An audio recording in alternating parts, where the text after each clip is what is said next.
Okay, I wanted to make a video to show you guys how easy it is to make a deck of cards in Flipnem.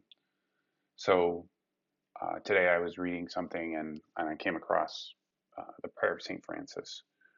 Someone mentioned it, and I've heard of that. Sounds interesting, and I'm always frankly looking for things to memorize. And so I went to the Wikipedia page, reading reading it. Here's the English. This looks amazing. So I would love to learn it. So let's see if Claude can help us make a deck for this. So I've already primed Claude here. I want to see if he can actually make it to this Wikipedia page. That could be some good source content for him. Okay, great. He can read it. So let's actually tell him what to do in terms of creating the deck. Now, obviously I prepared this prompt ahead of time. So let me just walk you through it. So I'd really just say, hey, let's make a deck in Flipnem.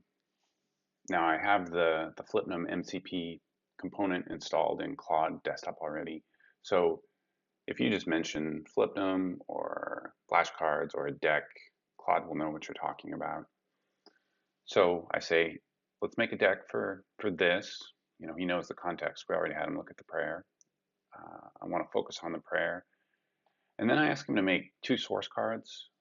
The first source card, I just want to have the prayer itself in there, and then the second source card just have background information, basically whatever you can get from that Wikipedia page, I assume he'll put in there. So, and I guess for the source card, the reason I like that is for this type of document where you're really trying to memorize it verbatim. It's nice to have the source right there. And if you forget the line, you can just open it very easily from the Flipnem interface, review it, go back to studying. Okay, and then I had some instructions here for how we want him to make the cards for the prayer itself.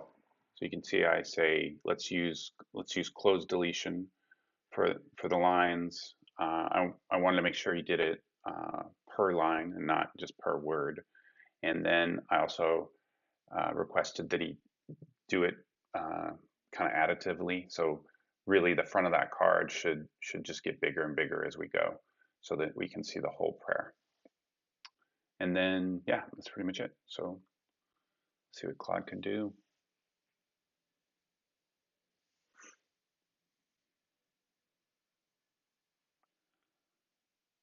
Okay, he's off to the races. Okay, so now that he's actually doing some work, we can probably watch on the Flipnem side. So you can see I have a bunch of decks here, but we just want the prayer one. So, okay, good. Here it is, Prayer of St. Francis. And so this icon is the view source. So let's see what he did. Okay, great. There's our prayer. And then, great, here's the meta information that he got from the wiki. Okay, you can see this number's going up. So let's just take a look at the cards as they're being created. You can see our two source cards are at the top, and the closed cards are just being added. All right, so there's the first one. Makes sense. Great. Okay, good stuff. So he's stacking it as he goes, just like I wanted. Yeah, so that towards the end we'll eventually have the whole prayer in there. Okay, so he's pretty much nailing it. So let's just take a look at it. So review all cards is what I like to do with these types of documents, especially at first, because natural order is easier to remember these things in. So I tend to just review it and check it out. Okay, perfect. Okay, I think this deck is I'm ready and I can start studying against it.